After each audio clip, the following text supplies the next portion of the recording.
Ladies and gentlemen, welcome to another edition of the Squared Circle Maniacs Pro Wrestling Podcast. Thank you for coming to our channel. My name is Johnny Bottles, and I believe in Joe Hendry. To my left, Dr. Don Wayne, the neckbeard psychologist from Twitter. What was that? Oh, my God, I got a lesion on my hand. What is that? Did you see that? It was AEW rubbing off on you from last night.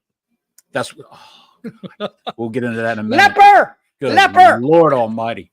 Yeah, AEW had a wrestling show on last night, and it was a show. And we'll talk about Monday Night Raw. We'll talk about a little bit about NXT, just a scooch, nothing major, because there wasn't a lot going on there, except for a cameo appearance. And then we'll talk about the travesty that was AEW Dynamite and what is going on in that company. What is going on? WNBA. And WNBA, yes. Yes.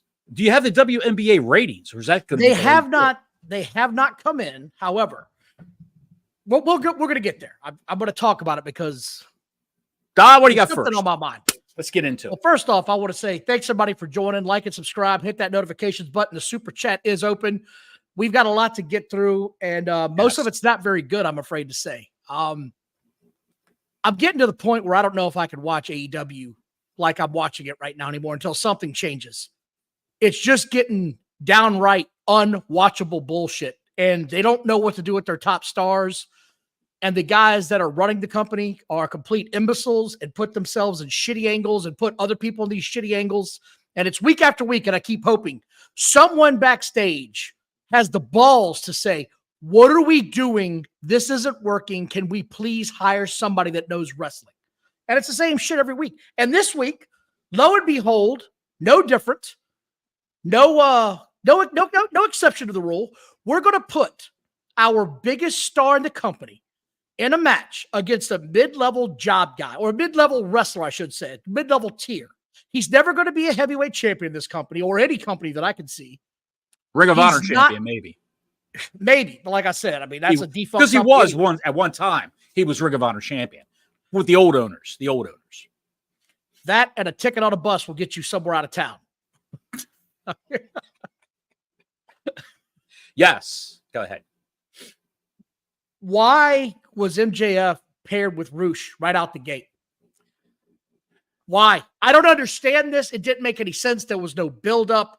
All of a sudden, he comes back and he's in this angle and he's wrestling against the guy that doesn't sell for shit, that is forever not going to put you over, wants to do the tough man shit because he legit thinks he's tough. And I got notes in here I want to get into, but did you notice something last night on the beginning of this show, Bottles? What was that? There was no big bang lead-in. Ooh. When I hit my DVR, the credits were rolling and they were in a commercial and it was going. AEW wasn't even on. It went right in AEW. You're right about that. Usually there's a 5-minute buffer, a Big Bang Theory. There wasn't this time. Or at least a couple of minutes, if not 5. But yeah, that I noticed that right out of the gate, and it dawned on me like, oh shit, that's not good. That helps them every week. I'd wager that would affect their ratings for we'll probably see tomorrow. I'm thinking everything's delayed by a day. Everything because of Juneteenth, everything's delayed by a day. So I'm curious on that aspect of it. I've been looking for the ratings all day. Nothing's come out. So I said, okay, I'm just going to watch this show for what it is. That got my attention right away. They did a slap spot early that, Roosh was no-selling, as he always does on the chops fest that I hate so much in wrestling today. I hate it in every company. I hate it in WWE. I hate it in AEW when you just stand there and trade chops. Because I don't know about you guys, but when I'm getting into some wrestling matches and some fights, that's what I want to do, is get the shit hit out of me over and over again. What about you, Bottles? I mean, if you get into a fight out on the street, somebody's got a baseball bat, go ahead, hit me. Right there. Put it right there. Are you going to stand there and let that happen? Come on, man. Come on. It's just, it's so egregious. It's ridiculous. Go ahead. And then what I was afraid was going to happen happened. MJF starts showboating like he's prone to do, which I got no problem with. That's part of his act, right? He's going to be the shitty heel, the cocky guy. That's sort of who he is. Yeah. I get it. He goes over to the corner to get Roosh, who promptly headbutts the fuck out of him like he owed him money. Bitch, where's my $2? And I'm like, damn, I don't know if that just looked great or if that was a live round. And it didn't take long. They show MJF in the ring, and there's blood coming out of his nose and his mouth. He caught him right in the kisser. This guy, Roosh, is a bag of hammers in the ring. He is the worst goddamn worker I've ever seen. I don't want anybody to tell me he just tries to make it look snug. There's making it look snug, and there's being reckless. And he is out, it seems, every time to prove a point. When he's in a match, he is throwing haymakers as hard as he can every time. It reminds me of it was Jerry Lawler talking to Dundee. I can't remember, but it was after the match, Jerry Lawler got backstage with Dundee or somebody. It's one of those old school Southern Memphis wrestling stories. He goes, next time we get in the ring, I want you to hit me as hard as you possibly can. You want me to hit you? Yeah, because your working punches are fucking killing me. So that's how it's got to feel when you get in the ring with Roosh. He is just terrible at what he does. Nothing about this guy says safe or professional. It says, I think this is a real fight, but you can't hit me back. This whole thing was about 17 minutes from open to finish. There were spots in here I couldn't understand that I didn't get. I want to hear your part on this. They get outside the ring. The ref gets outside the ring. And Roosh starts beating his ass with a cable outside the ring. A neon green cable. How many times have you seen that in television production? A neon green cable. Come on, man. They found a neon green wire that they can beat him with just to make sure everyone sees it. That's why they did that. It was ridiculous. But I think Roosh, the whole problem with Roosh is a guy that when he knows he's got to do the job, he gets pissed off. And okay, if I'm losing tonight, we're leaving it in the ring. And that's what he does. Or he's trying to get fired, legit fired. He's trying to pull an Andrade. All he's got to do is punch somebody in the mouth backstage. That's it. And you'll go home. You'll get sent home, no problem. Go home and get paid. Hey, Denisha, she says, hey, Don and Bottle. She's hearing Shane McMahon put a feeler out to AEW wrestlers. What are your thoughts? Will be the biggest hypocrite if he does this. What are your thoughts? TK will be the biggest hypocrite if he does this. Yes, he is. And thank you for the 499 super chat. We're going to talk about this a little bit later, but we'll get right to it. I mean, I know it's on everybody's mind right now. This all came about because of a show that Conrad Thompson had with JR, where that podcast dropped today, where someone had mentioned on Twitter to Conrad that Shane McMahon coming over to AEW would be the biggest middle finger ever. And his response back. Who would he talk to in that company, Don? Well, I don't know. Who does he know? Edge? Edge, Christian. Malachi Black? Yeah, Malachi Black. He knows a lot of guys over there. I mean, he was. Soraya? It wouldn't be hard for him to find somebody's number to call. I mean, I'm sure of that. Exactly. Sure. But anyway, Conrad was told, hey, put a pin in that. That's actually not far-fetched. It turns out Shane McMahon really did reach out to AEW about possibly coming on board as a talent or backstage guy. He's looking to come back.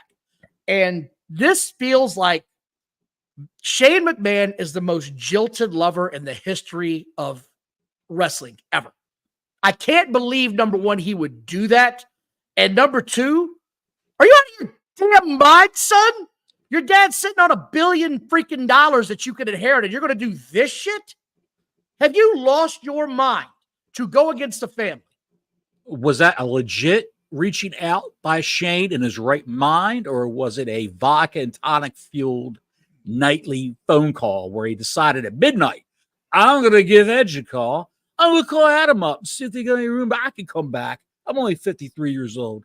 I can come back and throw them punches, jump off the cages, jump through glass. I could do it. You know what I would do with him if I was crazy enough? Tony Khan is crazy enough. If I was going to hire Shane McMahon, I'd put him right into the angle with the elite and have him be the guy who is backing the Young Bucks and Okada and their sundry friends and say, we're buying you out, Tony Khan. I wouldn't even entertain the thought of bringing him in, because if you do that, like she says, you are instantly the biggest hypocrite known to man. If you do something like this, you are the biggest hypocrite in wrestling. To say they're the competition and then hire the competition's son because he's a jilted lover. He's a jilted lover. I got kicked out of daddy's company. He's a scrotum biscuit. It's what he is. Look, man, I'm sorry. I got no love for Shane. Look, I hope this happens. We talked about this earlier. I hope like hell this happens. I hope Tony Khan in a cocaine-infused delirium, allegedly, wakes up and says, I'm signing that guy. I'm signing that guy. I'm going to make this happen. If he signed him, WWE fans would say, all right, I got to tune into this. I got to see what's going on over there on Warner Brothers. I agree. I got to see what's happening. And if it's any good, I'll stick with it for a month and see if it gestates and becomes something fantastic, which I highly doubt that in Tony Khan's hands. Unless Shane would be happy as the number 2 guy there and running the show. He could run the show for Tony and teach him how things are done. Oh, dear God. I put zero stock in Shane McMahon knowing how to run the WWE. That's why he got chased out last time, because of his brilliant ideas like, put me over Brock Lesnar and that Royal Rumble fiasco he had. He wanted to win the Rumble. He wanted to win the Royal Rumble and face Roman Reigns. There's bad ideas, and then there's Shane McMahon, who hasn't been in wrestling in forever. So thank you again, Denisha. That was a great point. I'm glad you brought that up. We're going to talk about it later, but we'll get right to it. Thank you again. Super chats are open. Please like and subscribe. We appreciate everybody coming in tonight. Got another one, Bolly. He'll probably hire Shane, talk him into jumping from a helicopter into an aquarium with sharks in it. I'd like to welcome you back to, what the hell was that? Bash at the Beach, was it? With the original one where frickin' Sting was in a boat and sharks were circling the waters or some shit? Vader and midgets and the Bulldog and all those guys and Sid Vicious. Jesus God almighty. I can see it coming. And thank you, Fluff. We appreciate the super chat, man. That's awesome. But yeah, I mean, that's the kind of ideas you're going to get from Tony Khan is stuff like that, man. His dream booking scenarios where he comes up with the weirdest shit that nobody wants to see. I mean, that's what he is right now. It was Beach Blast. Thank you, guys. I knew it was out there somewhere. It was one of them damn things. It was the worst pay-per-view in history. It was terrible. Horrible. It was when they were at an all-time low again, where they were going bankrupt for the second time. When they took John Tenta and made him look like a shark.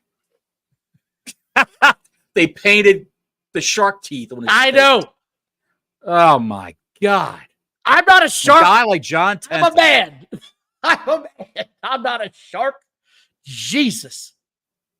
Oh, my Lord. So, yeah. All great ideas for horrible shows. I give you guys that much. Way to be creative. Back to this. What are the odds? Hang on a second. What are the odds? I'm not talking about what you would do or what I would do. What are the odds on Tony Khan actually hiring this guy? It really depends on the money. It really does. And it depends on what he wants to do. It depends on what he wants to do and how much money he's talking about. That's what will happen. It's got to be the right money and it's got to be the right circumstances because they're cutting back on costs. I don't know if you saw Warner Brothers Discovery stock today, but it's below $7. It's in the cellar. It really is in the cellar. Last week it was what, Don? $8.50, and now it's below $7. It's horrible. Look, there's a reason that they're not in the NBA business anymore. There really is. Like they can't afford it. They've got to do some cost cutting. They're doing some bad deals. They've been a bad business for a long time now. AEW is like a microcosm of their problems, but they're not going to overpay AEW to stay. They're not. They'll just start showing old ass, they've got the NHL. That's a pretty cheap deal for them, but they'll start showing old ass Warner Brothers Discovery movies. They got no problem doing that 24/7. People like to go to bed with that shit on. You could put all the Batman movies on one night and draw a quintuple what AEW programming would do. Big Bang Theory marathons on the weekends would draw more than what Collision's doing. Yes, so that's that. Back to the MJF green cord from hell. Roosh is beating MJF, right, to get back to this match on AEW. Beating him like a government mule, as JR would say. And there's no DQ, Bottles. I need someone to explain. This was not announced as a no DQ match at all. Every match, there's no rules to any of these matches. The countouts don't happen. They don't mean anything at all. You can count to 50, and they're outside Moxley. Not that he was on last night, but Moxley's a great example. fighting outside the ring for a 50 count. And the ref is like, please come back in the ring. Please come back in the ring. 7, please come back in the ring. Please, please, please come back in the ring. You can't do this. We're running out of time. Come back in the ring. 6. You're going the wrong way, ref. Oh, 7.5. Come on, man. It is 7 3/4 shits. And are tables allowed? Are chairs allowed? I don't know, are the man. Belt shots allowed? I mean, there was a match last night. I think Aubrey Edwards was the referee for it. Anything goes. Anything goes. Didn't matter. Anything goes. My Little Pony was the referee. As I'm watching this, I wrote down, MJF is selling way too much. Who's the star in this company? Who's the star in this company? Why wasn't this the main event of the show?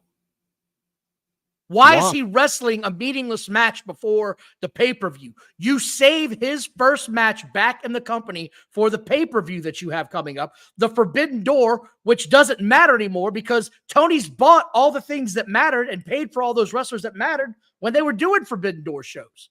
It doesn't matter anymore. He's got them all. He's got them all. For every night of the week on AEW programming is Forbidden Door. There's like a plethora of Hispanic talent from Mexico and a plethora of Japanese talent. He plundered all the stars from New Japan Pro Wrestling. Anybody who was the name, the Hulk Hogan, if you will, the John Cena, if you will, of New Japan Pro Wrestling. Okada is now working for AEW, where the most strenuous thing he does is say, "Shut up, bitches." Well, that's the most strenuous thing he does. Doesn't have to work out. He's got money coming out the ass every year, thanks to Tony. And if this company goes under, he's got to honor all these contracts, unless he declares bankruptcy, which he won't do. He'll just have to pay everybody outright and say, "Go away now." What else can you do? He could go sign Takeshita. He could sign him to AEW. He could sign. He's already signed. Oh, well, hold on. He could sign Mercedes Moné. He could sign her to the contract. Sure, she's signed. Oh. Okay, there's no one left. There's no one left. He signed them all. Forbidden Door doesn't matter. It doesn't matter. You know what would really be the Forbidden Door? Shane McMahon. That's the Forbidden Door, pal. That's what I want to see.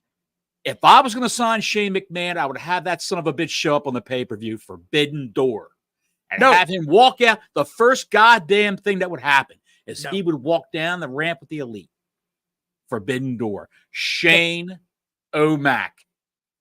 The first thing I'd do is have him debut at a pay-per-view called In My House and just rub salt in the wound. Or call it In Your House. No, In My House, because In Your House is trademarked. Oh, In Your House is In My House. Right. Gil says Roosh beat MJF like he was leaving town. And I was going to talk about this too. You're right, Gil. It made no sense. Shit out of him. Beat his ass, man. And then MJF. I love watching Roosh matches, though, because is he in a good mood or a bad mood? I love watching it because God knows if he was a jobber, he would have killed the guy. The cops would have came at the end of this match. They would have had a state trooper refereeing. If the cops would have came if it was a jobber in the ring, because he would have killed him. To Gil's point, Roosh literally threw MJF outside the ring onto the floor where he flat back pancaked a la Cactus Jack in the 90s. He just got back from an injury that kept him out for 6 months. And this is your idea of a smart match to put your star, not just another guy, not just another name in your company, your top star, the guy that sells merch, the guy that moves the meter. You're in here with a mid-tier wrestler who doesn't sell for shit, and then you flatten him outside. And then he's the top star. He's the top star, but he's not moving the meter that much. He's moving the meter because no one else can, except for Samoa Joe. And he's not a big merchandise seller. They don't have a lot of MJF merchandise out there. We'll talk about the merchandise later, Don. Oh, God bless America. MJF wins on 2 moves. They have this match for 17 minutes. 2 moves later, things over with. And MJF looks like he survives. He didn't so much as win as survive going 5 rounds with this dipshit. Right. Unbelievable. Thanks, everybody, for watching. Please like and subscribe. Hit that notifications button. Super chats are open. Got a lot to say tonight. I didn't give 2 shits about any of this. I just didn't. I love MJF too, but this doesn't matter. Exactly. Roosh is a mid-carder at best, not a main event. MJF is he was a former world champion. He lost the title in December. He's the returning ex-champion who got jumped by the way, let's not forget, because we've all forgotten. Do you remember the horrible angle he was involved in before he left? The Devil. The Devil. Where's that gone? That's just disappeared in the background. Where's Adam Cole? Trying to gain weight, I guess. He's definitely not at the goddamn tanning salon, I can tell you that much. He can walk. He walked the last time he was on AEW television. He walked. Where's Wardlow? The other 2 clowns come out with Roderick Strong. Yes. Where's the rest of those guys? Where's the two biggest stars? Where are they? Don't know. Who can answer the question? Where's Britt Baker? Is she home playing pinochle with Adam Cole? The worst part about this was when this was over with, they went to that segment in the back with a bunch of guys I didn't give a shit about. So I was like, oh, good. MJF's not done with all this garbage. We're going to have more of this shit. What guys were? It was, I don't know. Kyle O'Reilly? No, it was a bunch of luchadors or Hispanic guys, man. Some Mexican wrestlers. I don't know who they were.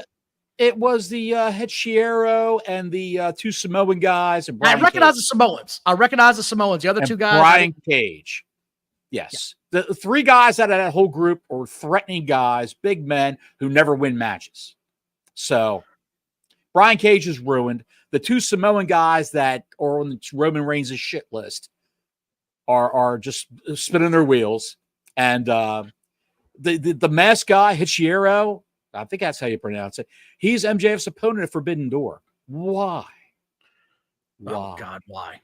Why's right. Why would you do that? Why? Why isn't MJF fighting somebody for a championship? Why is he going to have to swerve Strickland? Why is he having a match at all? Why isn't it just he's back, he's here to cut promos? Let him do that for a couple of weeks. He doesn't need to be rushed into this shitty segment. He's in the match at Forbidden Door, Don, because it's in Long Island, New York, his hometown. That's why. That's the only reason why. Have him show up, wave to the crowd, tell him to kiss his ass, and walk back. That's all he needs to do. They'll love him forever. They don't care. End of the show, have him run out and beat up Swerve Strickland. There you go. That's my goddamn belt. There's you go. That's my belt. I got cheated out of this. I'm taking it back. That's the match. Anyway, I'm going to move on to the best part of this show. The Briscoe comes out. He said the word of the day, promptly said a word, and said, remember now, the word of the day. Okay, we've got 2 words of the day. It was all they could do backstage not to laugh. This guy is full of energy. He was great. I loved everything Briscoe said. Did you watch Kyle O'Reilly? Well, Kyle O'Reilly, when the thing started, he was going like this. Yes. And then Briscoe started talking, and Kyle O'Reilly shaking his head, yes, yes, yes. Jack Perry walks in, and as he leaves, you hear Briscoe go, get out of here, Jack Perry. He's like a cross between, what did I say he was last night? He's a cross between Terry Funk and Mick Foley. Promo-wise.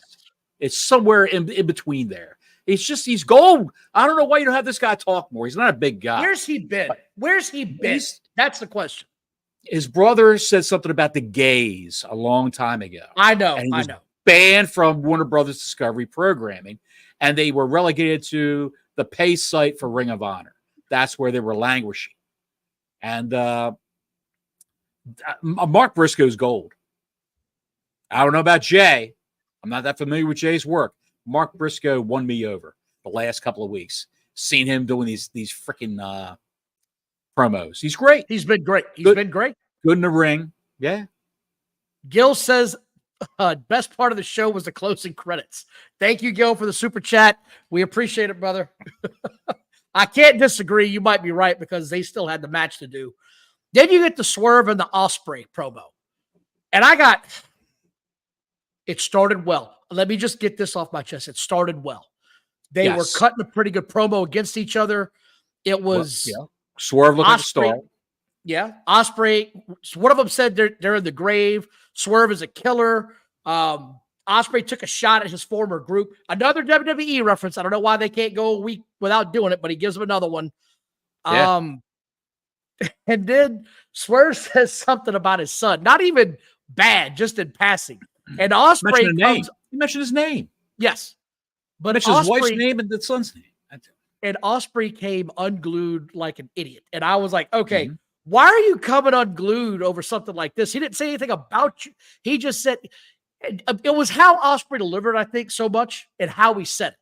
Because like, don't you talk about my family. It's like, dude, you don't.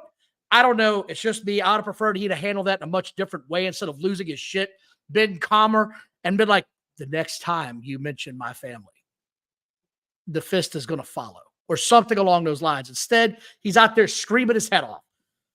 Then this is where it went to total shit. Ospreay's getting out of the ring.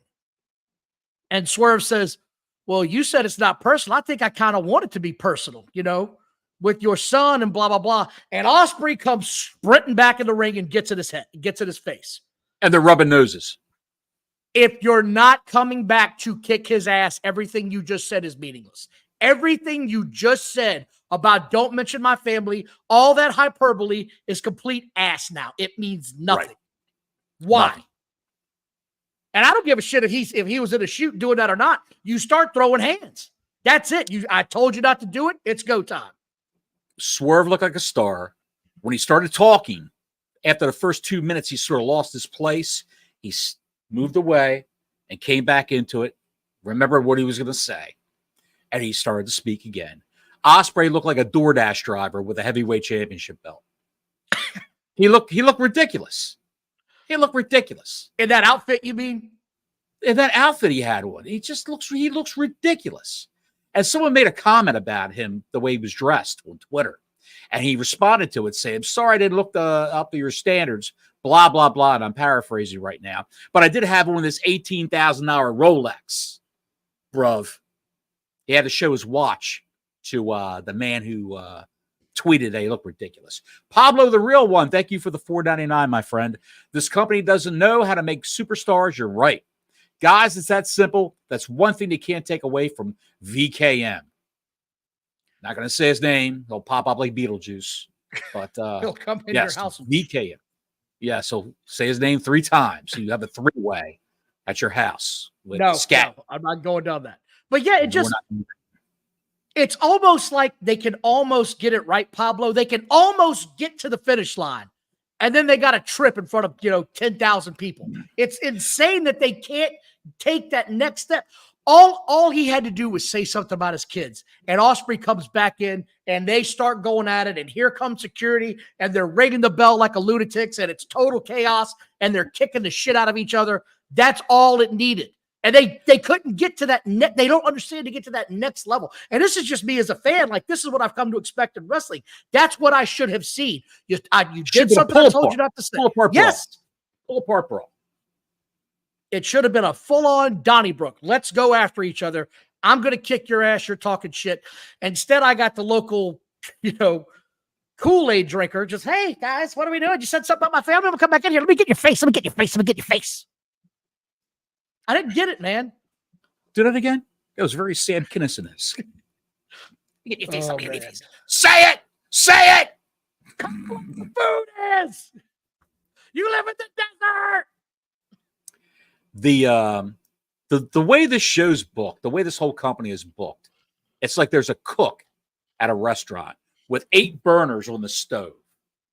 And he's got a pot cooking on each burner. And then he goes outside and smokes a cigarette. And they start to smoke. He forgets about it. He's talking to people out in the back alley. And somebody comes over and turns all the burners off because you're going to burn this place down. And everything goes cold because he forgot what he did. He forgot what he's cooking. That's what's going on. And that restaurant could be a famous chicken joint. No. We're not going to go there. Zaxby's. When Osprey called me bruv Fluff Salisbury, thank you again, Fluff, for the $2. He would call you that. I guarantee you he'd call you bruv in some form or fashion. That's what he does. And then he'd bitch about having a Rolex while he came out there. And the only way I can describe him is he's wearing bad, made guys from The Sopranos tracksuits from the late 90s. That's what he came out in, was a tracksuit. What decade are we in right now? It was half a tracksuit. It was the pants. What decade are we in right now? It's the shits. This whole show, this whole company's the shits. Why can't he just tell these people, you're going to dress like a fucking star? You're going to come out, wear a goddamn, you don't have to wear a tie.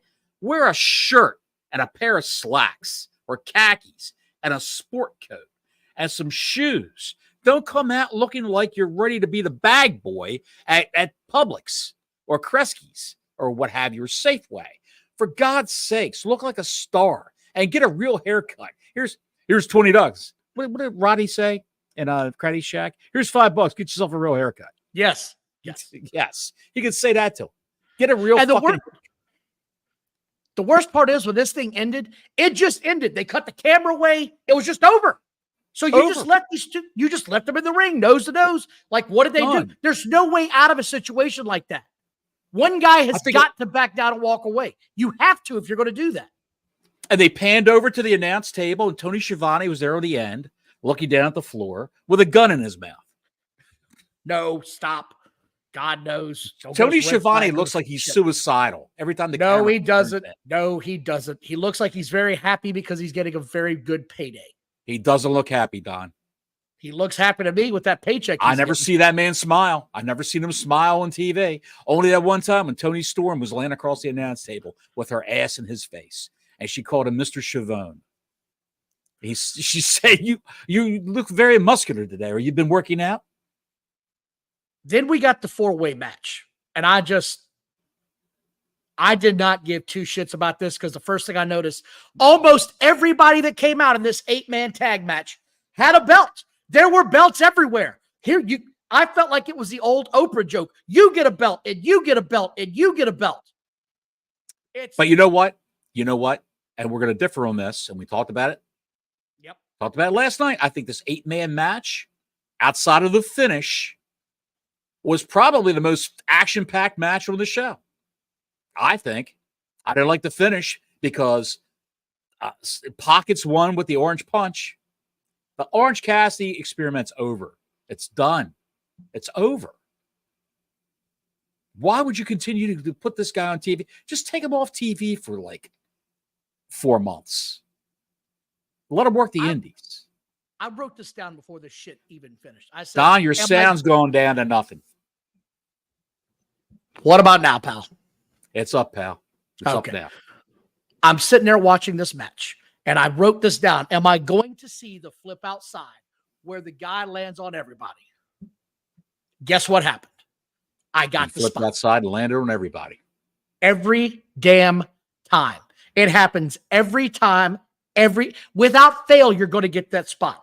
I hated everything about this because it's everything that I hate about a Pockets match. He did that stupid stunner move that doesn't make any sense, and then Captain Dumbass comes in with the sissy kick. I hated all of this. None of this made any sense.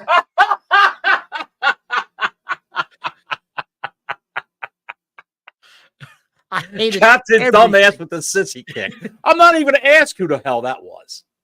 Captain Dumbass. They did it last week. Here comes my sissy kick. Captain Dumbass, and I have the sissy kick of doom. Good Lord. Hated everything about this. Then we get a Japanese promo in the back. I don't know what the hell that was. Do you know what I'm talking about? No. Yeah, neither did I. I didn't know what was going on. They just suddenly cut to the back. I was like, okay, what's this? And then they go to Roosh, who's over there punching the wall because he's mad. Okay, I don't know what the hell this is. I don't care either. Right.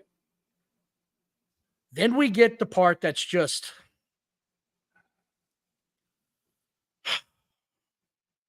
Folks, I've had enough of the Young Bucks. I think we've made that very clear, and I'm not going to cover this very much. All I'm going to say is their favorite Japanese wrestlers in the back and in charge of the Acclaim coming out and cuts the microphone, and he goes, oops, I'm sorry, I cut the microphone, bitches.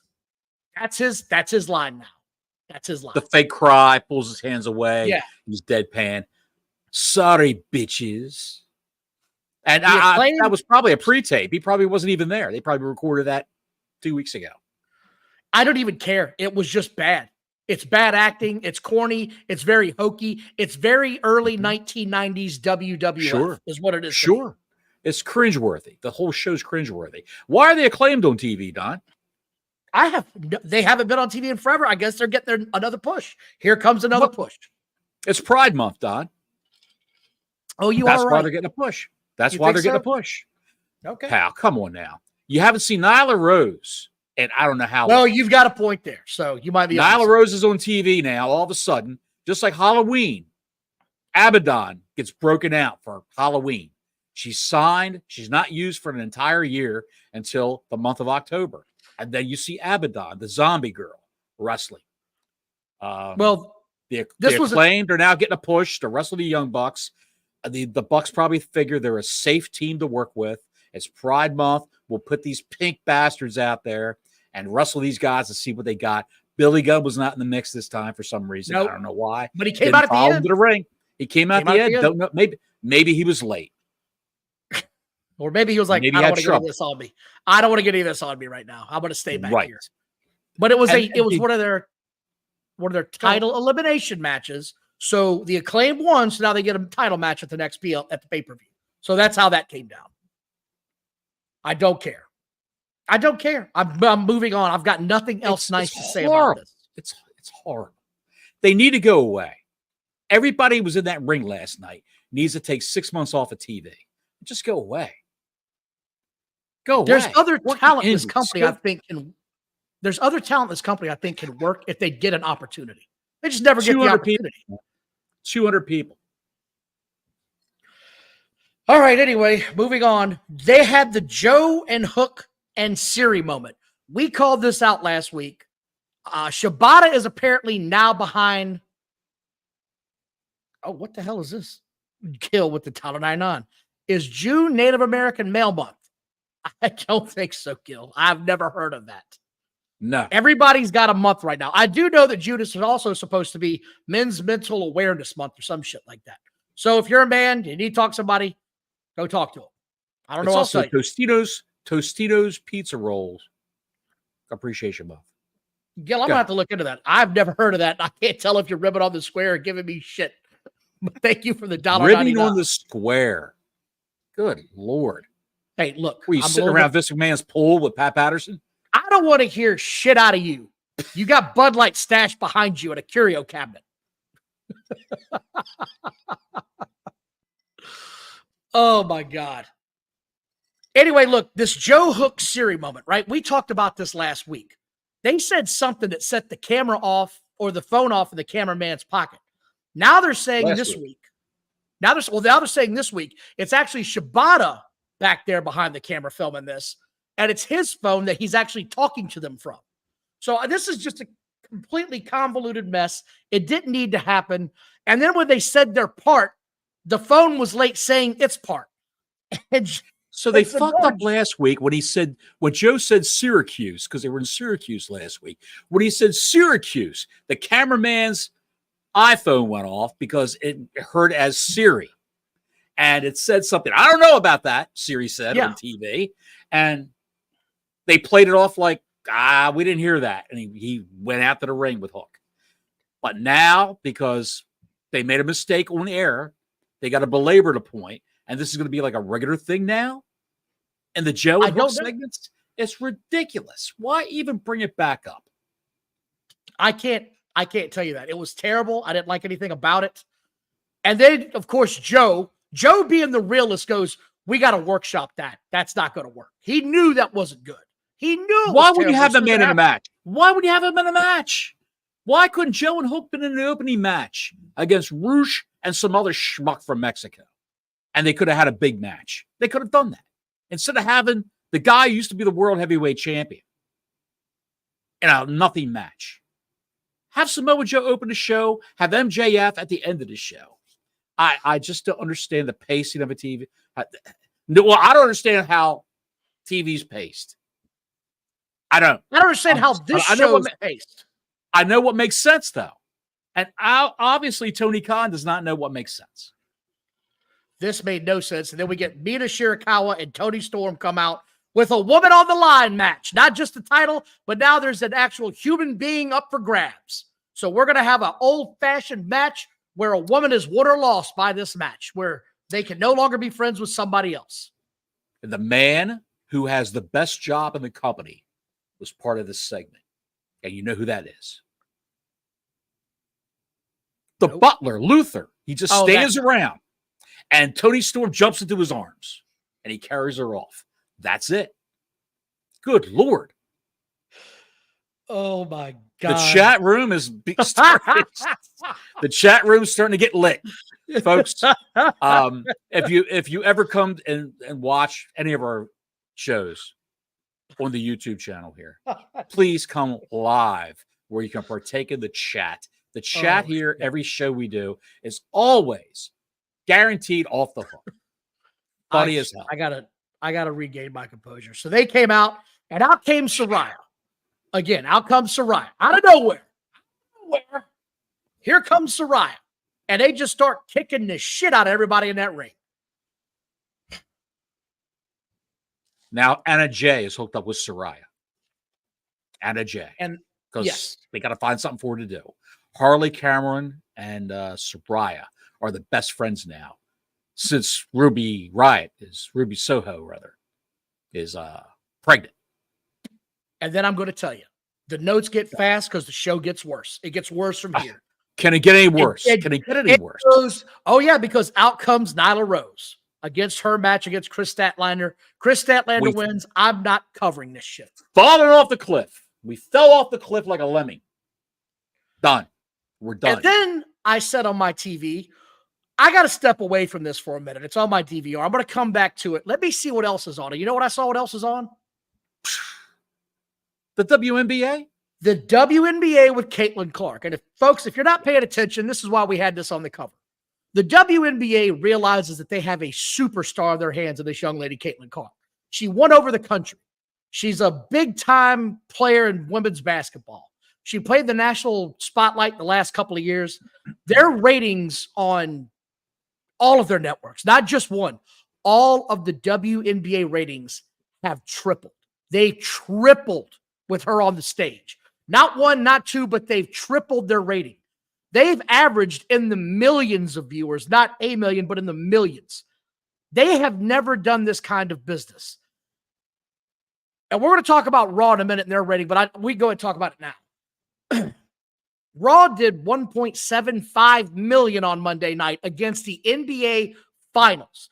The same shit I've heard from the same people over and over and over again about how AEWs have got an unfair advantage. They've got to go against the NBA. They've got to go against the NHL. WWE had the same thing. WWE had Monday Night Football. Monday Night Football. Every year, fall and winter, Monday Night Football, they're up against. But again, I'm going to say, they're just struggling. They're struggling through. They did a 1.75, crushed it. The same people bitching about the AEW ratings and always making excuses. This is going to be the next excuse, and this is why I want to do this. They're going to now start blaming the growing popularity of the WNBA because their product is failing, because you're putting shit like this on my TV every Wednesday and not giving me a product that's got a very good storyline to follow, a very good champion to follow. Once the guy gets the championship, it's like they don't know what to do. I don't get it. They've telegraphed the ascension of Will Ospreay to be the heavyweight champion of this company at Wembley. They've already, that's what's going to happen. That's exactly. Swerve Strickland is a placeholder. They should just take the belt off of him now and give it to a guy like Christian, who, if Christian got beat by Ospreay, it wouldn't hurt Christian at all because he can promo, he can talk. His days behind him in the ring of being part of Edge and Christian and having all those amazing matches, ladder matches and tables matches and all that bullshit are over with. He's working safe now, and he can talk. He can get over that way. Again. Why not just take it off of Strickland, put it on Christian, have Christian get beat by Ospreay at Wembley? Do you not think that's going to be the next excuse for the neckbeards? Well, you know, the WNBA was on last night. It's really hard to beat that Caitlin Clark, and they're doing really good numbers. And I just don't think right now it's a really good time for us when we go up against them on Wednesday nights. That's not going away. There's always something on to watch on TV because it's also, well, people are on vacation this summer. You can't keep making excuses for this shitty television show. You're dropping ratings when I'm seeing the competition grow every week. They'll have excuses like St. Luke's Church had a fish fry bingo tournament on Wednesday night. That's where everybody was. They'll make up stupid shit like that and say, this is what happened. This is why they didn't do it. Oh, there was a speech by Donald Trump had a rally and everybody was on Rumble watching it on there. Oh my God. That's what they'll whatever they can pull out of their ass is what they'll say was the excuse of why their precious AEW Dynamite didn't do anything. You're talking about a niche group of 400,000 people. 400,000 people who were balls deep into the back door of this promotion. Okay. They love it. And they should, instead of spending their money on the PLEs, they should spend their money on toothpaste and deodorant is what they should do. And body wash instead of spending their money on all these pay-per-views and watching them all. They're worried about what's going to happen with their TV deal, even though they don't have a TV deal. They're worried about it, but they're going to get this, they're going to get that. With their ratings, they're going to get what NXT got. 35 grand. I mean, 35 million is what they were offered a year by Warner Brothers Discovery. No HBO Max for the pay-per-views and an hour Collision. Rampage is gone. An hour for Collision. That's it. They can put on a Star Wars marathon on Saturday nights and draw more numbers than what 2 hours of Collision will do. The Return of the Jedi brings more eyes to that channel than 2 hours of Collision on a Saturday night. It just does. Batman Begins, which they own also, brings more viewers to that channel than 2 hours of Collision. If you want my honest opinion, I think they're going to get around 60 million a year. That's what I think they're going to end up on. And I think it's going to be like you said, Rampage is gone. I think Dynamite moves to 3 hours, and I think it moves days. I think they move that over to Mondays because WWE is going to Netflix. I think that's what they're looking at, but that's just me. I don't want to get tied down on that, but right now there is no contract in place for a new TV deal, and the hour's getting late, and next month in July, they can start negotiating with other partners is what we've read. Right. Anywho, I think they'll be back on YouTube until they find a home. They will not be on YouTube. They will have a home. They will have a home. They will have a home. I'm sure of that. He's not going to get paid what he wants. He's not going to get paid what he wants. Well, when you see at the end of July, when you see, Evil Uno has been released by AEW. Harley Cameron's been released by AEW. Nick Camarato's been released by AEW. Kyle Fletcher's been released by AEW. When they just a whole 50 releases in 1 week from AEW, you'll know that's it. He didn't get what he wanted. He's got to take it on the chin. He read that Forbes article that said they were worth $2 billion, and he smoked the hopium, and he believes that his company is truly worth that. When the truth is, it's probably worth about $60 million a year if somebody else gets hired to book this shit. But the first thing that has to happen is he's got to come out of that position. Anyway, back to the show because we're going to run through the rest of the shit because I've got no patience for the rest of this goddamn show. None. Jericho comes out. Jericho sucks. Go away, Heat. Jeff Jarrett, like I said, it's Jeff Jarrett, 1998. Get the hell off my TV, Heat. I don't want to hear anything he has to say. Daniel Garcia comes out. Daniel Garcia sucks. What? I just want to wrote down. What is a Titus? That's the guy he's wrestling. I have no idea who he is. I don't care who he is. I don't care. I do not care. I've never seen him. I don't give a shit. I just don't.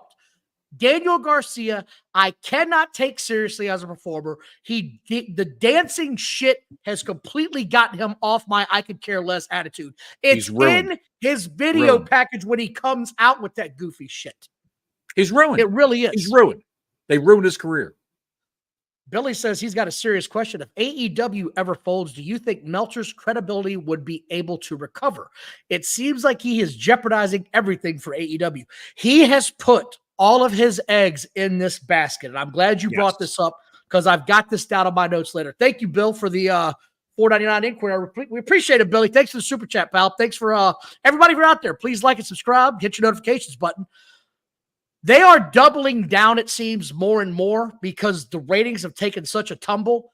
Alvarez came out today and said, I've never seen you guys get something along the lines, I've never seen you guys get so crazy about ratings on a TV show.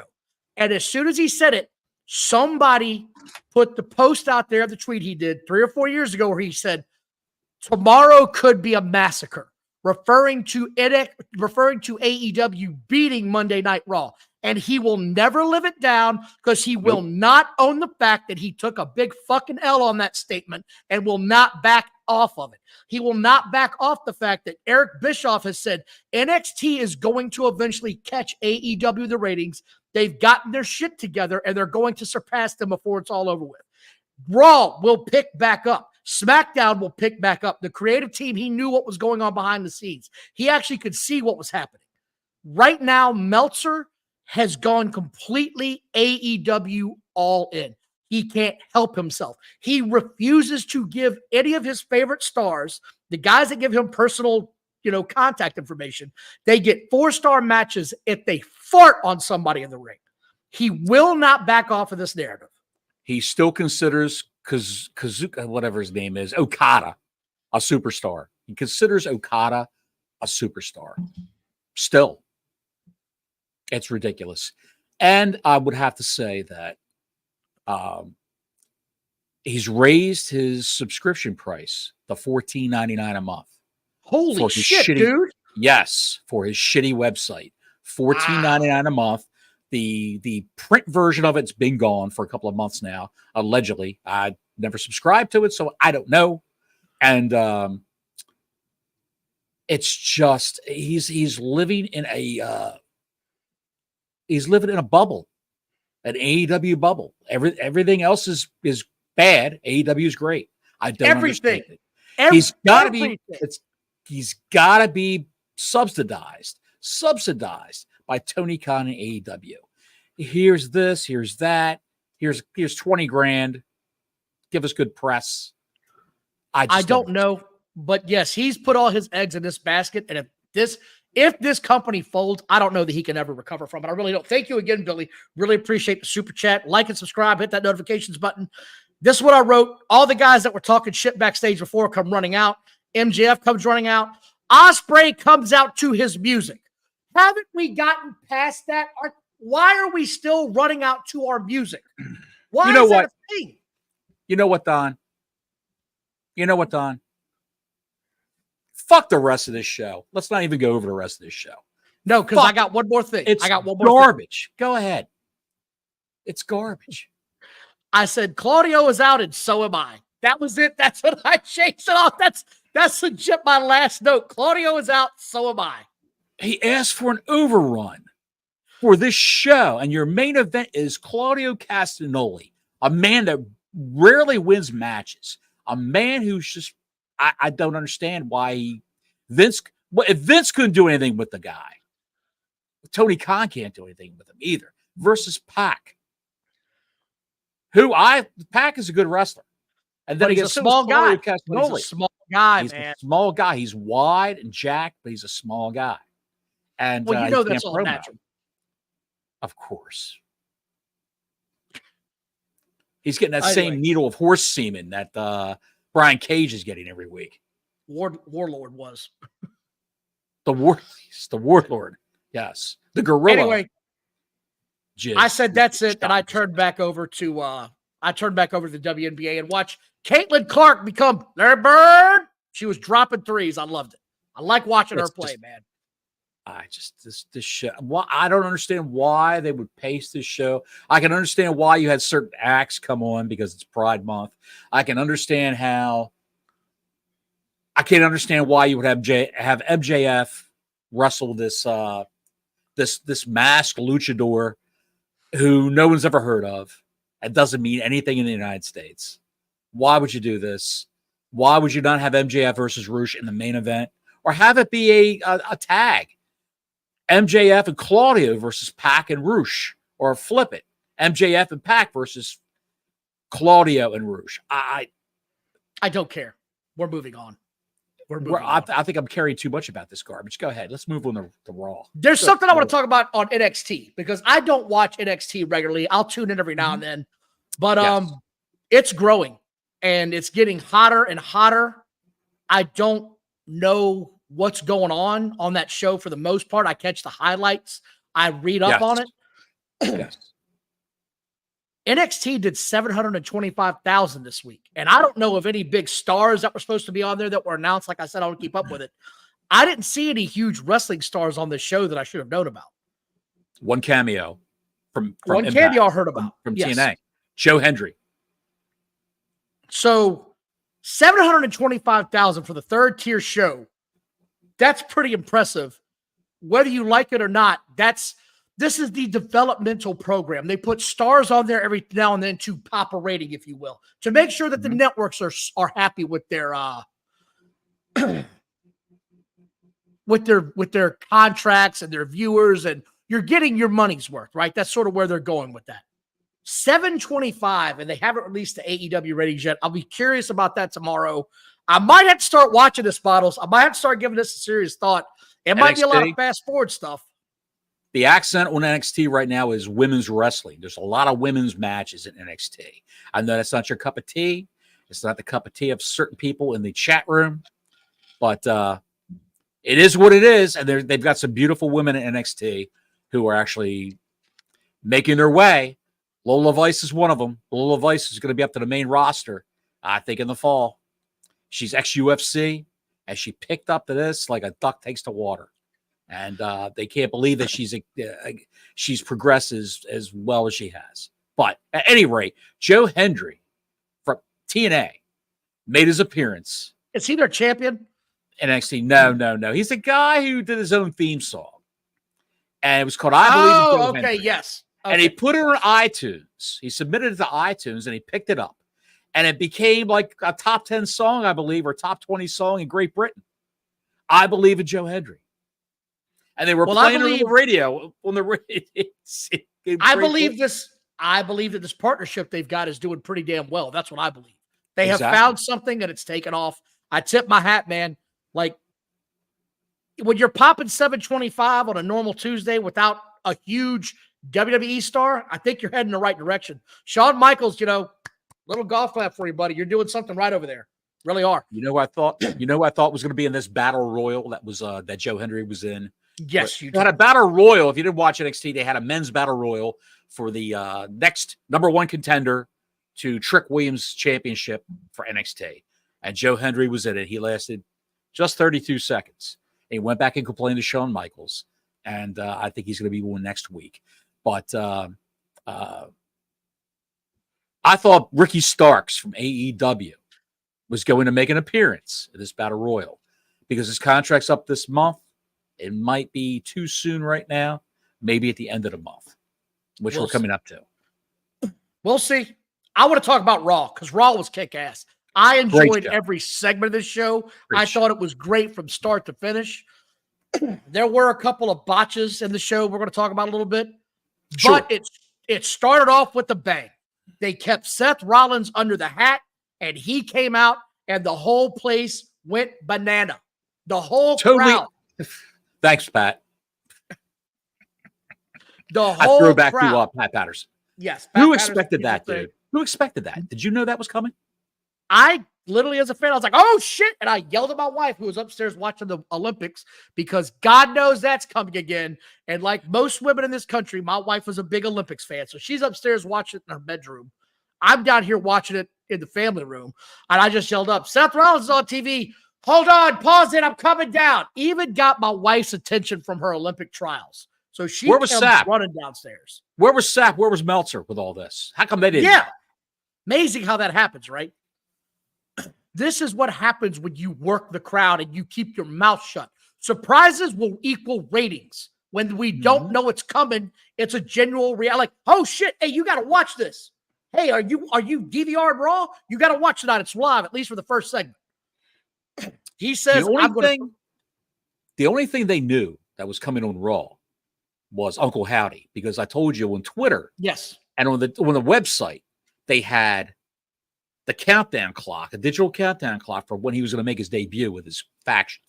And if you do basic math, you would know that was going to happen on Raw. So that was one of the many surprises that we had. But go ahead. Out comes the heavyweight champion.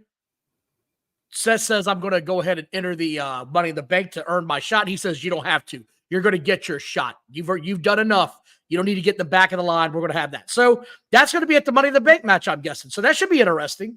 I'll be curious how they get out of this, Bottles. How do you get out of this now? Right? Or do you just put it back on Seth and say, okay, you're going to drop it in a month? I wouldn't do it personally. I'd keep it on Damian Priest and have him drop it at SummerSlam. So we'll see where that goes. I'm curious about that. Gable gets a match. I would think that the Judgment Day would interfere and jack up Seth Rollins so Priest could win. Well, Priest would be pissed off because they interfered in his match. And there's the beginning. That's how you bring him up to be a face, and you sow the seeds of dissent even more so with the Judgment Day. I can see that. Okay. I want to run through the highlights. Strowman versus Gable. They had a good match. Gable, great heel. The Otis thing is just, guys, shit or get off the fucking pot. You've drawn it out too long now. Even in this segment, Otis walks away and quits on Gable and says he's had enough. There's no altercation. There's no nothing. It's just he walked out. I'm not digging, and I know this isn't the end of it, I don't think. This is the end of it. No. If it is, it's farting church bad. But this is just taking too long. Do something with this segment. Somebody hit a motherfucker. That's what I'm saying. Somebody do something. Then we had the women's three-way for the Money in the Bank with Vegas, Sky, and James. Sky wins. Then we get the Sammy segment. Out comes Braun Breaker, says he wants a shot.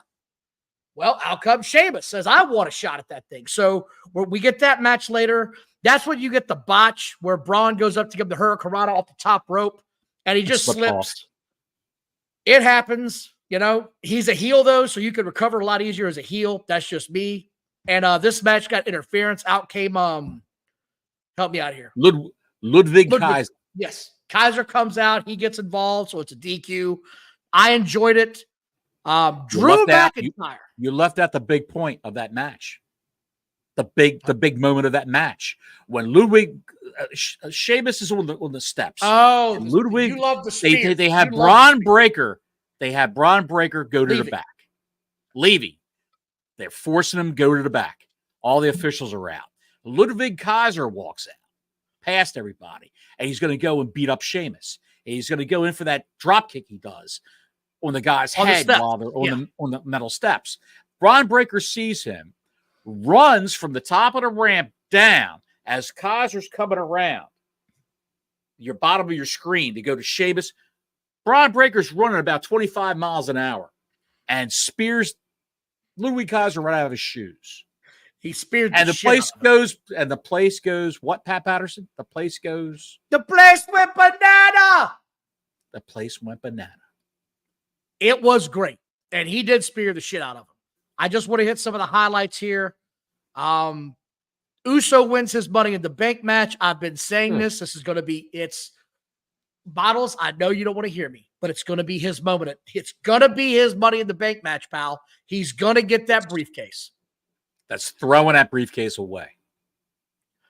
The Liv Morgan, Dominic Mysterio segments that kept happening backstage are tremendous. I enjoy everything about this. She got his vest, and he's like, how did you get my vest? And she just says calmly, I got it the last place you left it, Dom. So that's that innuendo that she picked it up off the floor because he left it there. I like how this is going. I love the fact that she was like, you've got to take it off of me. I swear to God, you and I had the same thought. I thought she was going to be in a swimsuit underneath that thing. And that was all that was going to be panties. Yep. Well, you say bra panties. They wouldn't do that now. They would have done, they do swimsuits today. They can't do bra panties. Where do they go to Netflix? Where are they going to Netflix? Then, dude, she might be in silk see-through shit then, but that's now. That's then, not now. Just say. right now. And as he's taking the thing off, it's like you're getting caught by your dad when you get your first chick in your room. And you see Dom come out of nowhere. Boy, what the hell are you doing? Don't do that. He's going to unzip a vest off a hot girl. Yes, it was. It was freaking great, dude. I loved. He fucking said it like his dad. Like it was a dad-son moment. I popped my ass. Look, if you don't know and you've never been in that position, you don't understand. Right. But if you're a child of the 80s and 90s, that shit happened. It's the worst feeling. I got news for you, pal. It happened back in the 70s too. There you go. See? Yes. So this was great. Uso wins, and Uncle Howdy debuted with his 6 faction. So that ended the show. The buildup was real. They finally got to it. He's in the company now. I'm looking forward to that portion of it. I'd like to say my condolences to the wife and children of Chad Gable, the late Chad Gable. Everyone online, IWC, they were convinced Chad Gable was dead with a gunshot wound to the head that attempted. Dude, he really looked like it was too. It's like the makeup guy couldn't do any better than a damn Sopranos hit. Like that's where we went.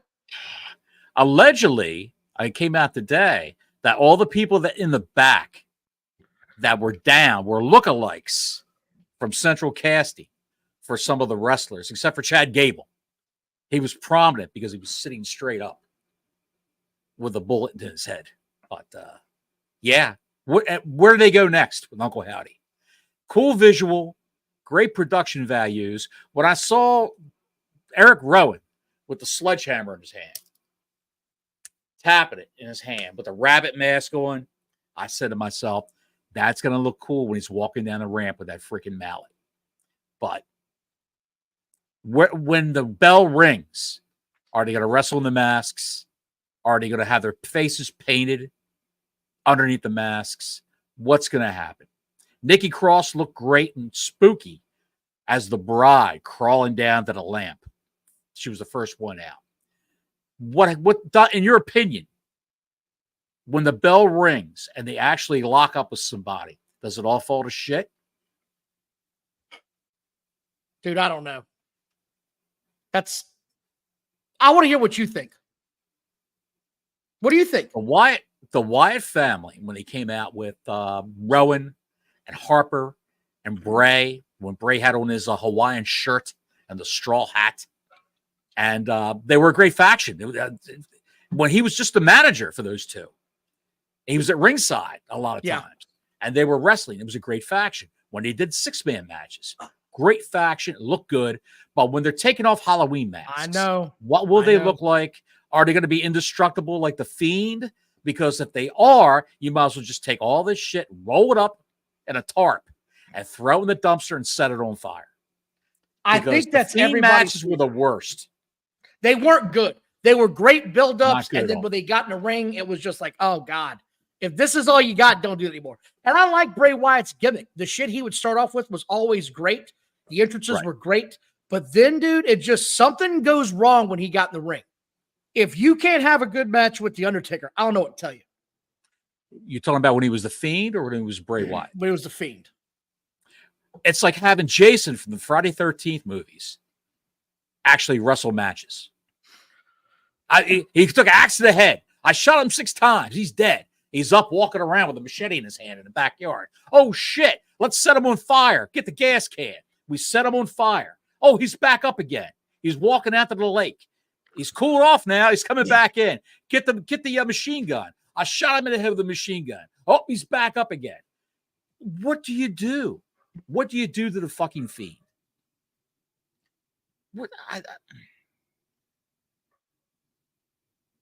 I don't know. I'll be curious where it goes. But we've got other news to talk about. Excuse me. There is that was Raw. That was NXT. That was AEW. Kevin Kelly finally came out and had a discussion with Eric Bischoff on his show. And he had a lot to say on this show. When he was asked if he was going to sue AEW, what did he say? He said yes. No, he didn't say yes. What did he say? He said, of course. Kelly said, of course, he would sue AEW when asked about it during his appearance on Eric Bischoff's podcast. He then went on to say, Tony Khan has good people around him that he doesn't utilize. His vision of what wrestling is, for me, works best on a very small or niche audience. People always wonder, why did PWG stay small, which is Pro Wrestling Guerrilla. Even I've heard of that. Well, Right. They knew, I think, that if we went big, it would get stale fast. Kevin Kelly has hit the nail on the head in this one statement.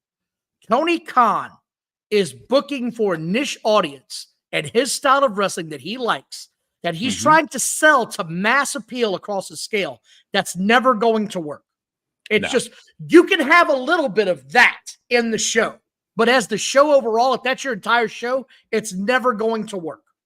It's specialized indie wrestling, which is what he's into and what a lot of the guys in that company are into. And that's what he's trying to foist upon the masses. And no one wants to see that garbage. He then goes on to say he being Tony, pronouns, he wants to appeal to a niche audience with his vision of wrestling, but he thinks he can convince the people to watch on a grand scale. The other thing he's done, he's made himself the face of the company. He's the one going on TV now on interviews. It's like, man, that's not his skill set. No. Once again, more and more and more he's doing this. You got a guy like Jeff Jarrett in the back room. Jeff Jarrett in the back. He's used to doing press junkets, used to meeting the media. He's used to all that from when he was at TNA Impact, when his father owned that company and when he was trying to take it over. You put Jeff Jarrett out there to be your liaison for the press, for the media. Why wouldn't you do that? Instead, the man-child's going to go out there where if you've ever seen him in interviews, somebody's sitting across from him, like a Today Show type thing, and he's talking to that person, then he'll look at the camera and he'll talk to the camera and say, hey, and we've got John Moxley and we've got this. You know, they tried to take me out. The Young Bucks did. That's why I was wearing the collar. I think he was kayfabe with the whole. I watched an interview with some like Good Day Seattle show, a morning show. And he's talking about how cringeworthy is it? It was horrible. He could not stop looking at the camera. It was horrendous. Like it really happened to him. Like he really had his neck almost broken. Kelly went on to say, it's the same that has been reported. What I always noticed was that there was a lot of people that were there and weren't being used. They wanted to be used. They wanted his creative ideas, but that wasn't getting through. So there'd be a conga line outside of Tony's office to see him. There's nothing wrong with that. And then he goes on to say, when I work with Vince, there were people that, you could go talk to Vince. He said, you'd go in there with your idea, talk to Pat Patterson, Jack Lanza. You'd go in there and you talk to them. And even if they didn't take it, they at least knew your input, is essentially what he says here. Right. And didn't he say something about, I think I might be blurring a couple interviews together. Didn't he say that if someone's got a problem with something, well, send them to me, I'll talk to them. Vince would say. This is what he said. Vince would say, tell him something to placate him, or bring him in and I'll talk to him. And Vince would put that voodoo whammy on you and you'd be okay with it. Or at least you'd forget what you were unhappy about for the most part. Right. Which we've heard a billion times, is that once Vince puts that little magic on you, it's over. He'll talk you into wearing a cape and a mask, and your shirt will say shit, superhero in training. Remember that? Roman Reigns' brother. Good Lord. So, yes, there was a lot to be said over this. I was curious what he said. I think Kelly's gotten a raw deal here. I'm not going to get into why he was suspended. It had to do with him, because from what I understand, it has, and he talked about it in the interview, his comments on the show or a movie that was done, people are saying— Sounds of Freedom. Yeah, which I've seen the movie. It is what it is. It's based on a true story, but loosely. There's been a lot of shit said about it. I'm not going to get into politics of that. I'm not a politic guy. I hate politics. I'm not even going to get into it. So he got fired. Movie about child trafficking. It's about child trafficking. That's all. He essentially got fired over his political beliefs. So bunk that. I don't care. I'm done with that. Moving on. There was a big announcement from AEW and AEW Collision in August. Did you see this? Did you read about this? Did you hear about this? They are at some arena in Great Britain right before the Wembley show. And they're going to do like 2 weeks worth of their tapings at this arena. before they move on to Wembley. They're trying to save money, folks, instead of carting everybody around. And I didn't see flying them anything here and flying them there. I didn't see anything about 2 weeks worth of tapings. This was just a show where they're going to tape Collision and Dynamite. That's all they're doing. Well, whatever. I don't know. 2 weeks, 1 week. What difference does it make? They'll do it all in 1 week. They'll tape it all in one shot.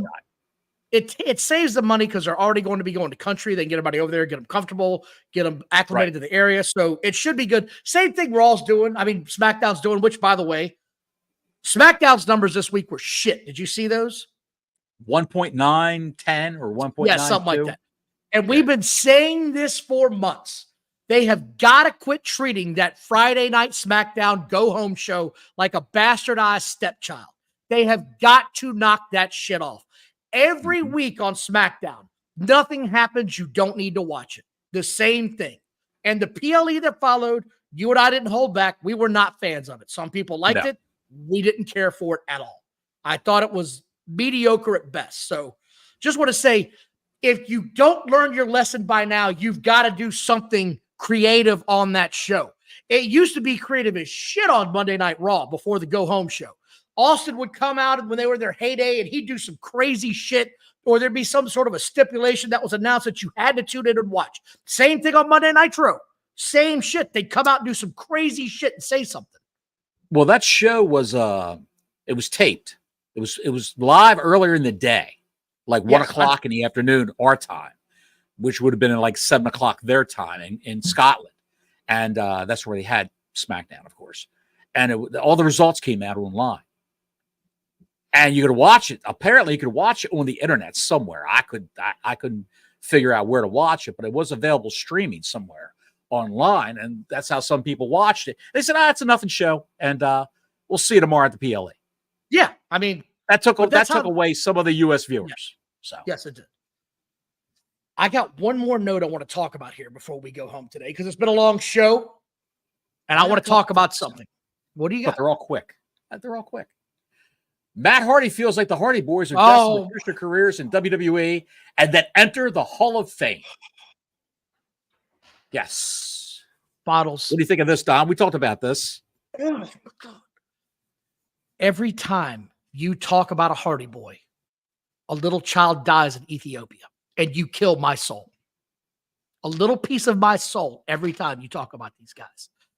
They mean nothing in the wrestling, but they're a name. They can't wrestle. You said it 100 times. I've said it. Matt Hardy's legs are on backwards. Jeff is a walking accident waiting to happen. The wife is the worst. She's a Twitter fiasco ready to go off at any moment. You have no idea. She's filming shit in a bathtub with all kinds of dark demons around her. Like, what the hell? Keep these assholes off my television. You had your run in the 90s and the early 2000s. You were great. You are both beat to shit. Know when it's time to walk away. Nostalgia act only. And Jeff Hardy is the only value of that duo. And he's a broken down racehorse. If I was going to hire him for WWE and put them in a Hall of Fame, I told you earlier today, Royal Rumble. Throw them both in a Royal Rumble. Have them all eliminated. Have Jeff Hardy somehow work his way into some kind of contention for a title. And don't use him in matches.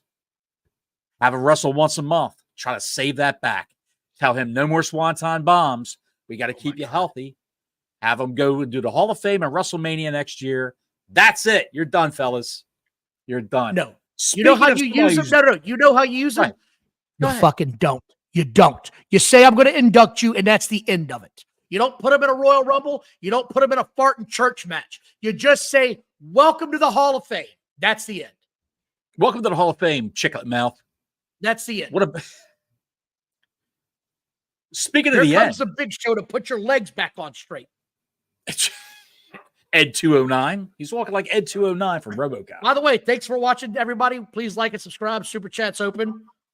Yes. Hit that notification button. Please. Right down below.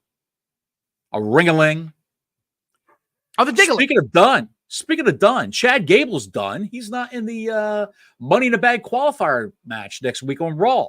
He's selling his injuries. today. He's selling his injuries. It's now a three-way match between Ilya Dragunov, Bronson Reed, and Braun Strowman. That's the new triple threat lineup. I did not see that. That's news to me. Yes. Yes.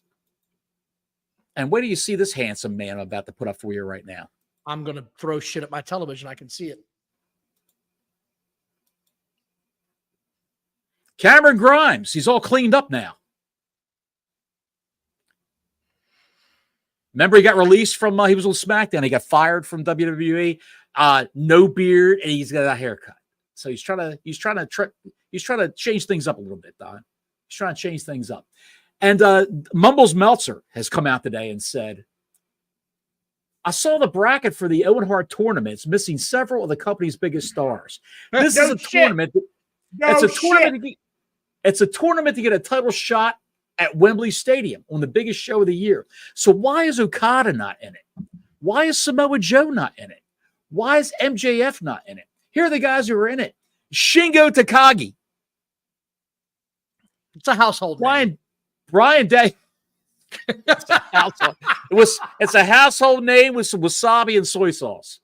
Bryan Danielson, Pac, Claudio Castagnoli, who hasn't won a match, Ray Phoenix, Jay White, a wild card slot, which is open for someone, and Owen Hart's former best friend. I don't even want to get into this, man. Jeff Jarrett. Jeff Jarrett is in this. And what are the odds on Jeff Jarrett walking away with the Owen Hart Cup as a little come see, come saw to Owen Hart's wife? Because they were best friends.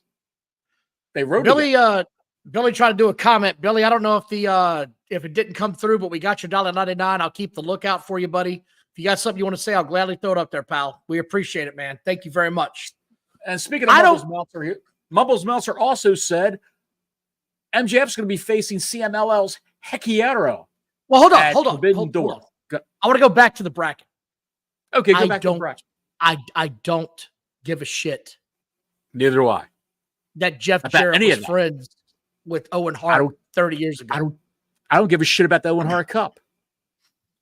I don't understand why he's in this at all. As a nod to Martha Hart. It doesn't make any sense. I feel like I'm on that old commercial. I unfriend you. That's not how this works. That's not how any of this works. Pal, everything old is new again. Have you ever heard that old expression? Everything old is new again. I've also heard I'd rather slam my dick in a drawer, but carry on. Okay. Speaking of slamming your dick in a drawer, Dave Meltzer said, there we go. On the announcement that MJF will be facing CMLL's Hekiero at AEW, I know I'm butchering the name, at Forbidden Door. That's a weird match to me. It's like you have MJF, who's your biggest draw, and he's in a match that no matter what, no one's going to care that much about it. For a TV match, MJF and Hekiero's, that's cool. That's fine. I just don't see that as a pay-per-view match. That's just weird. God. And Meltzer thinks it's weird.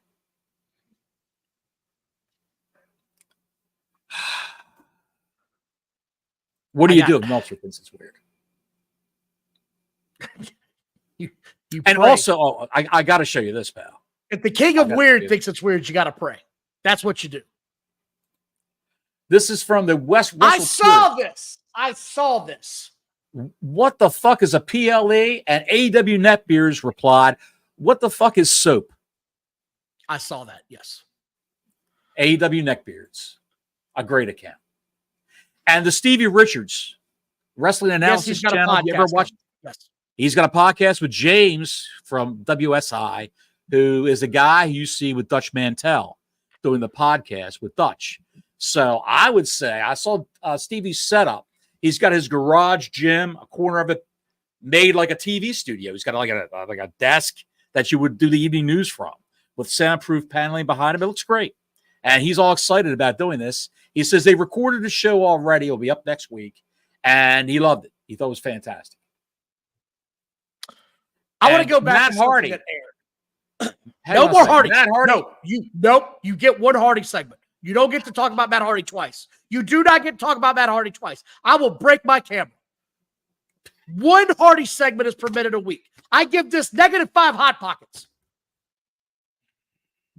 Go ahead. Thank you. The latest WCW Death of Who Killed WCW is out. I watched that this week. This was the Vince Russo episode. There's not a lot to cover because this guy's an idiot is the best way that I can put it. If anybody saw this episode, you cannot come away from this thinking in any other way. Everything that I've ever heard negative about this guy in this business is 100% true. He is a certified idiot. This shit is where it's just, they talked about the David Arquette infamous incident where this is what was pitched. David Arquette wins the championship and Eric Bischoff and everybody else, Eric Bischoff, regardless of what he wants to say, and everyone in creative thought David Arquette winning the title was a good idea. No one opposed the idea. I see you're looking at your phone. Are you hearing me? Yes. And nobody opposed the idea of David Arquette winning the championship.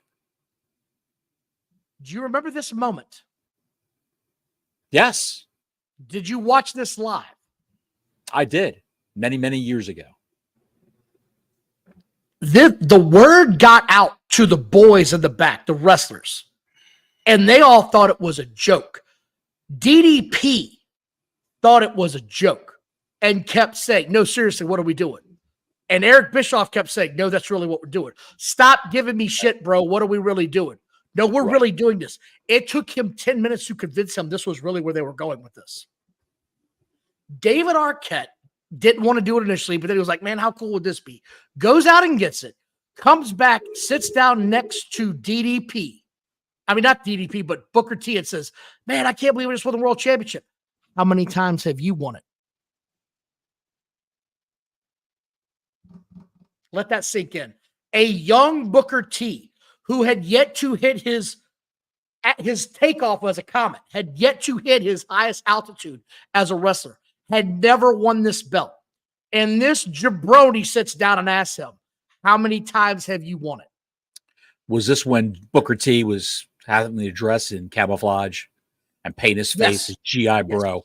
Yes. Jesus God almighty. Just when Booker T tells him, I've never won it, that's what David Arquette said. It hit him like, oh shit, I'm an idiot. I don't know this business and I went along with this. I am a complete and utter moron. Have they established who's killed WCW yet? They keep pointing the gun at different people trying to shoot them, but it's really obvious who killed WCW. This was a collaborative effort. From the guys upstairs to the guys in the locker room, they all had a fair hand in how this shit died a terrible death. And then it gets worse for Vince Russo. If you remember at this time, Vince Russo continued to insert himself on television routinely. Always. All the time. All the time. And this is what he just said. The booze. Oh, yeah. And it wasn't like boo. It was get off my stage. You suck. Right. This is where it gets worse. Russo said, I was better than 80% of the guys in that locker room out there in front of that camera. Easily. Mm-hmm. He really, honest to God, believes he was great and that he was fun and that people thought he was over. This shit was terrible. He made himself look bad. And this happened in the show. He talked about that infamous USA Today article that we talked about on our show several months ago. Do you remember that? And we talked to, God help me with the writer's name. It's slipping. The Englishman. Guy Evans. And Guy Evans has that picture in his book. And it's a little corner of the whole thing. It's not like he makes it sound like it was plastered on the front page. It was a little corner of the front page that you could totally miss in the bottom left area. If you didn't know what it was, you wouldn't give a shit to stop and read it. Right. And he hung his hat on that. Like, we were on the cover of USA Today, bro. I don't know what you're talking about. Then Russo, there's the infamous area where he starts ripping on Hulk Hogan in the ring. Then you get the Booker T versus Jeff Jarrett shit. it didn't stop. And then you get the Goldberg spear on Russo, where Russo's like, he tried to kill me, bro. I told him that I had a concussion. That's why I had the helmet on. And he tried to spear me through the barricade, bro. He tried to hurt me. And then they cut back to Goldberg. And Goldberg says, if I wanted to bury that little piece of shit, I'd have buried him. Anybody that knows me knows how to hurt him if I wanted to. So that was the whole show. WCW's death of Who Killed WCW. Wasn't good, pal. It wasn't good.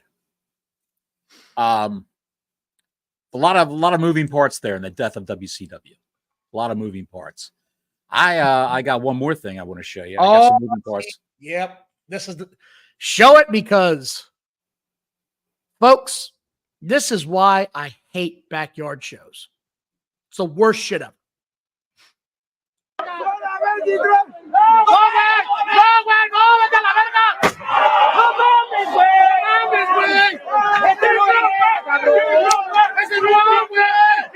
hit the hood of the car. I hit the hood of the car. Let me get in a position. Yes. They still do that today in AEW. Let me move around a little bit on my elbows to get in the right position for you. He's got light tubes in his hand.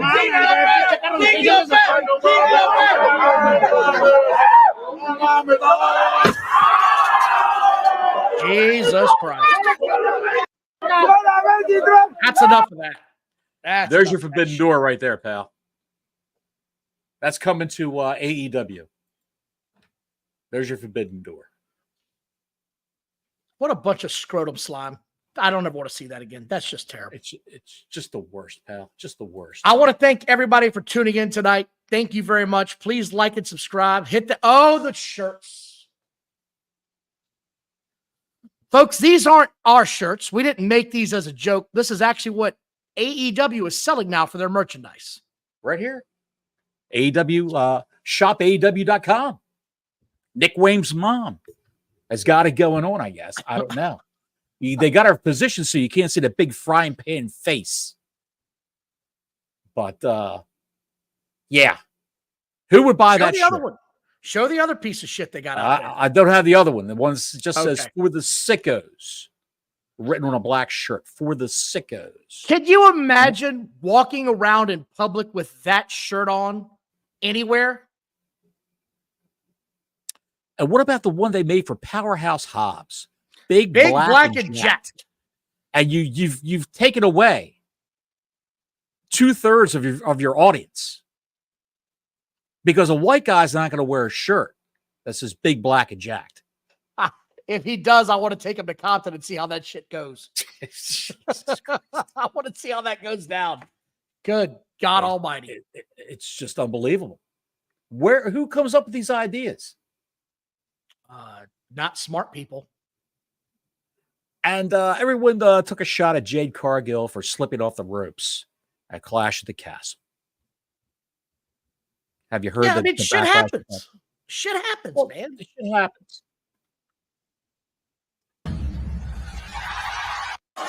Here's the referee before AJ Styles starts his match.